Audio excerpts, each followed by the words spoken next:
all know people in the world who carry baggage. You know, those folks who go through life and say, poor me, I can't do this, I can't do that. Well, ladies and gentlemen, guests of Transplace, I don't want to talk about baggage. I want to talk about a treasure chest. Instead of bags, a treasure chest. The only difference between baggage and a treasure chest is in the content. And who gets to decide that content?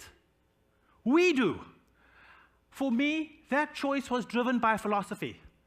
In my life, there are no barriers, there are only solutions. And hence, I have 3 advantages. Bear with me for a moment. Advantage number 1. I was born black in apartheid South Africa, a country which said, based on the color of my skin, what hospital I could be born in, what school I could attend, what neighborhood I could live in, almost down to what kind of job I could have. Apartheid was a harsh period in the history of South Africa. Advantage number 2. I was born in a working class family. My father was a commercial diver, but unfortunately he became an alcoholic. And through this disease of alcoholism, he could not hold down a job. He eventually became a security guard in a factory. When my father retired, his pension was unlivable. My mother was a school teacher, and we know the contributions that school teachers make to society are immense, but their compensation is minuscule. Advantage number 3.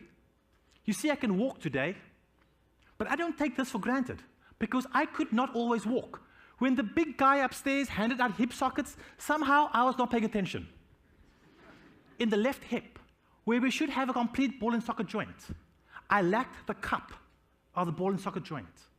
This was discovered when I was 18 months of age, and my first surgery happened shortly thereafter. By the age of 5, I had gone through 3 major surgeries. That last surgery after my 5th birthday left me in a body cast from my ankle to my chest. If I wanted to see a different view, a nurse or a doctor physically had to pick me up and shift me around. Ladies and gentlemen, you just heard me speak about my 3 advantages, but you just heard me speak about prejudice, economic hardship, and physical disability. And you're shaking your heads, and you're saying, this guy's crazy. Those are not advantages. Well, each and every one of us in this room has been dealt a hand of cards.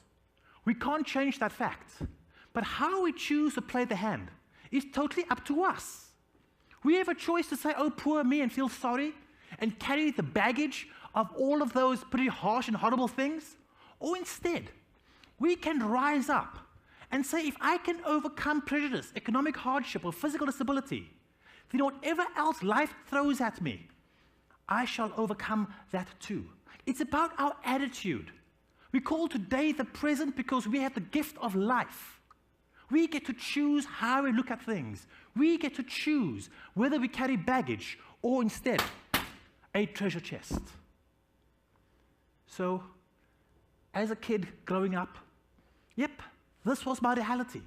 But that did not mean that that would be my life. Now, to understand the journey I'm about to take you on, from the shores of South Africa to where we are now, I've got to lay down a little foundation. And that foundation was a teeny little woman, my mother. My mother was the most powerful woman in my world. My mother was a school teacher, and she would never allow me to feel sorry for myself. She said that life isn't always fair. Sometimes you have to work harder than others.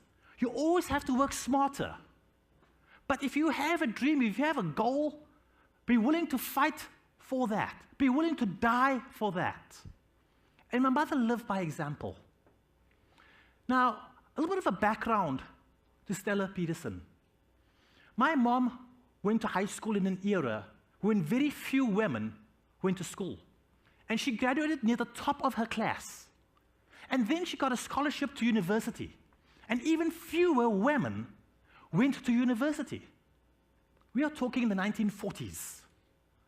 And Mom didn't just become a university student, she became one of the best university students in Cape Town.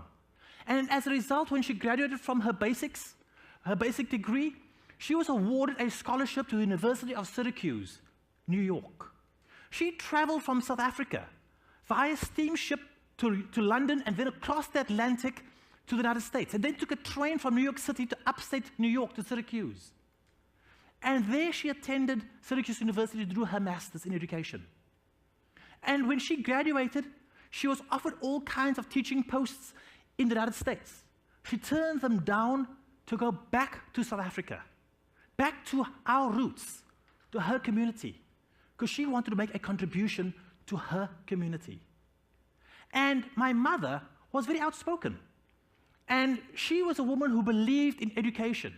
She believed that irrespective of race, color, or creed, sex, economics, every child is entitled to a decent education.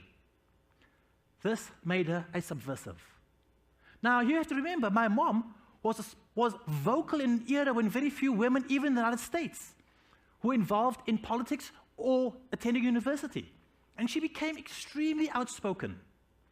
So the government reduced her from being a university professor to teaching in a training college. She would not keep her mouth shut. She continued in her beliefs, unwavering. So after a banning order, where for 5 years she could not leave the house, but she could only go to work and back to the house, under constant government scrutinization, they reduced her to being a biology teacher at her alma mater. And they thought they were done with my mother. What the South African government didn't realize, they had just put her in one of the most powerful places, more powerful than being a professor. They put her in a place where she could plant the seeds in young minds, the seeds of democracy, the seeds of compassion, the seeds of change. And so these young teenagers that she was teaching, she pushed them and pushed them hard. And as I grew up, my mom used to coach me because I missed so much of my schooling from being in hospital. But she used to coach other students all the time.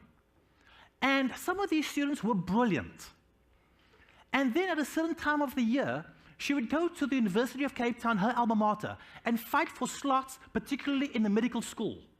And when she was successful in getting those slots, because the number of slots offered were based on the race groups, so then she would go to the business community and hunt for scholarship money. And year after year after year, I watched my mother do this throughout my schooling life. She did it for over 36 years. And sometimes I got very frustrated because if she wasn't coaching students, she was helping to set exam papers or mark exam papers. And I said, Mom, you've got all these students, but you also have 2 kids, my sister and I. We need your attention.